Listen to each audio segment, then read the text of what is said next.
Assalamualaikum warahmatullahi wabarakatuh. Izin memperkenalkan diri sebelumnya nama saya Raymana Nabila Gunawan, NPM 2213025071. Saya dari Pendidikan Teknologi Informasi kelas A. Nah, dalam video ini saya akan menjelaskan materi tentang desain user interface dalam mata kuliah interaksi manusia dan komputer. Nah, dengan dosen pengampu, Ibu Margareta Carolina Sagala, STMPD. Jadi user interface ini adalah proses yang melibatkan tampilan visual yang ditampilkan kepada pengguna sebagai hasil dari interaksi dengan sistem atau perangkat lunak. Nah, jadi user interface ini melibatkan penggunaan elemen-elemen desain dan kontrol yang memungkinkan pengguna berinteraksi dengan sistem dan memahami informasi yang disajikannya. Untuk selanjutnya di sini ada proses menampilkan sebuah hasil dalam bentuk tampilan yang bisa dilihat oleh pengguna melibatkan langkah-langkah berikut. Jadi langkah yang pertama di sini ada analisis kebutuhan. Yang kedua di sini ada perancangan konsep, yang ketiga yaitu prototyping, yang keempat ada desain visual, yang kelima ada pengembangan UI, yang keenam ada pengujian, dan yang ketujuh ada implementasi, dan yang terakhir ada pemeliharaan dan peningkatan. Nah, yang pertama tadi ada analisis kebutuhan. Jadi analisis kebutuhan ini merupakan tahap pertama dalam proses UI untuk memahami kebutuhan penggunanya. Dan konteks pengguna nih apa sih gitu dalam sistem atau aplikasinya. Untuk yang kedua tadi ada perancangan konsep. Nah, untuk perancangan konsep ini tadi setelah kita memahami kebutuhan pengguna itu tadi, langkah berikutnya adalah membuat sketsa atau mock-up awal tampilan UI-nya tadi. Untuk yang ketiga di sini tadi ada prototyping. Nah, prototyping ini merupakan tahap yang melibatkan atau membuat prototip interaktif dari tampilan UI-nya. Yang keempat, di sini ada desain visual. Nah, desain visual ini setelah kita memvalidasi konsep tadi melalui prototyping, tahap selanjutnya adalah kita mengembangkan desain visualnya supaya bisa lengkap.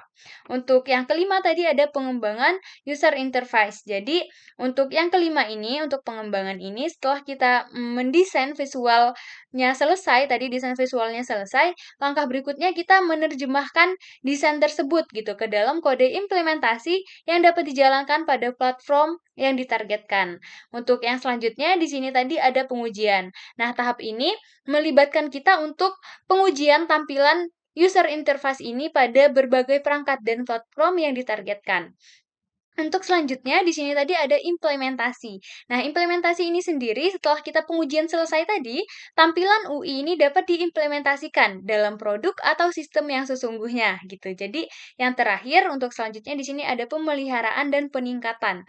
Nah, pemeliharaan dan peningkatan ini sendiri setelah kita mengimplementasikan tadi, kita tampilan UI ini perlu dipelihara dan diperbaiki secara berkala.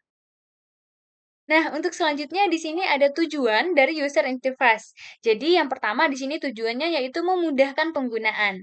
Nah, tujuan utama dari user interface ini adalah memberikan pengalaman pengguna yang mudah untuk digunakan. Yang kedua, di sini ada kepuasan pengguna.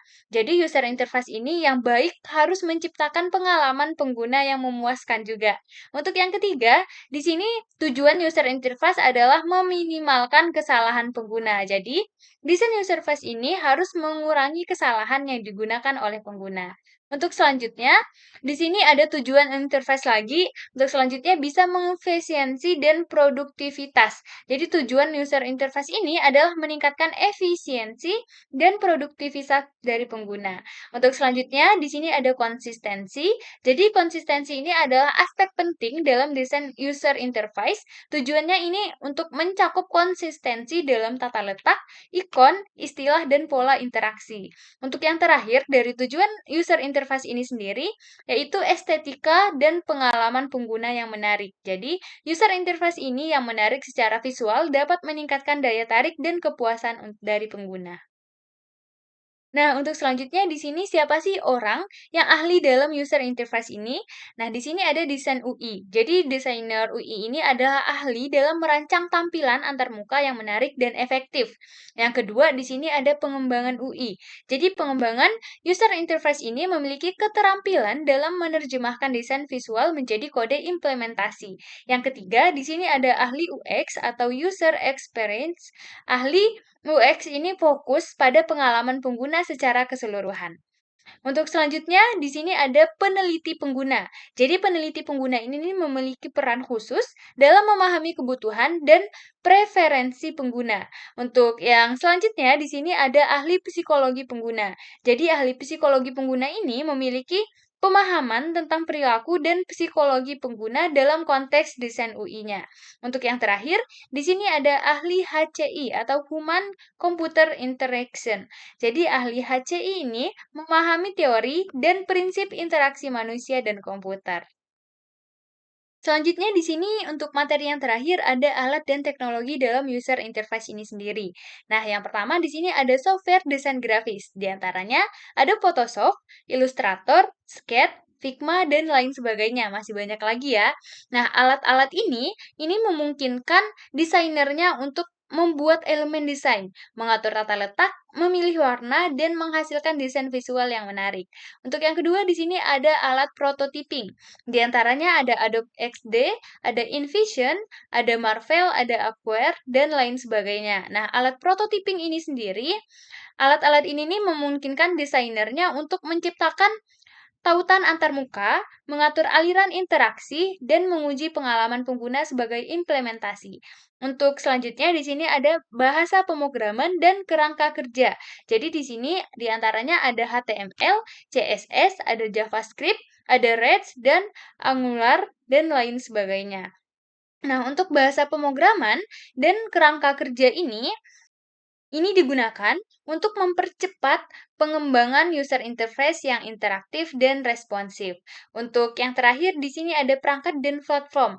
Nah, di antaranya di sini ada desktop, ada mobil, ada web, ada iOS, ada Android dan lain sebagainya.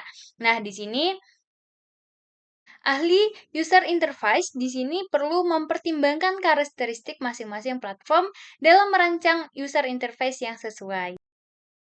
Nah, mungkin sekian materi yang bisa saya sampaikan terkait tentang user interface atau desain user interface. Sekian dari saya. Terima kasih. Wassalamualaikum warahmatullahi wabarakatuh.